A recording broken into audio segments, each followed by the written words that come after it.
fractions ayant des dénominateurs différents. Vous allez voir que la méthode va légèrement changer. Dans un premier temps, vous êtes obligé de vous ramener à des fractions ayant le même dénominateur.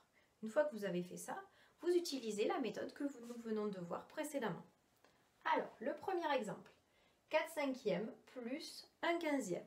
Je cherche un dénominateur égaux à ces deux fractions. Je vois que 5 et 15 sont dans une même table, la table de 5, donc j'ai juste à transformer cette fraction, c'est-à-dire à multiplier le numérateur et le dénominateur par 3.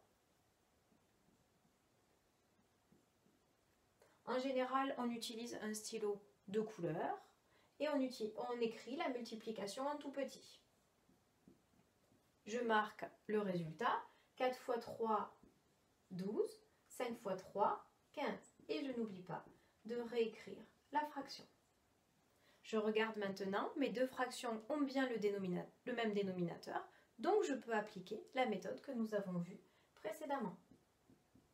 Le dénominateur sera le même, c'est-à-dire il sera égal à 15, et le numérateur, la somme des deux numérateurs, 13. Exemple, 9 quatorzièmes moins 2 septièmes.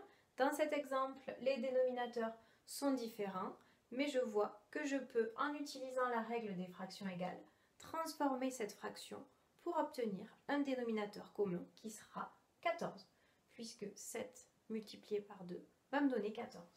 Donc je vais multiplier cette fraction par 2.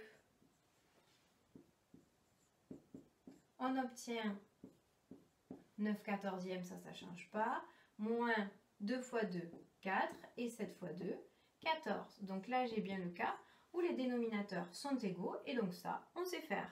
Numérateur 9 moins 4, 5, et le dénominateur est égal à 14. Dernier exemple, et on va utiliser la même méthode. Je constate que les dénominateurs sont différents, mais par contre, 8 est un multiple de 2. Donc, en transformant cette fraction-là, je vais pouvoir obtenir un dénominateur commun, c'est-à-dire 8. Je dois multiplier cette fraction par 4. On obtient un huitième, ça ne change pas. Et ici, 5 fois 4, 20.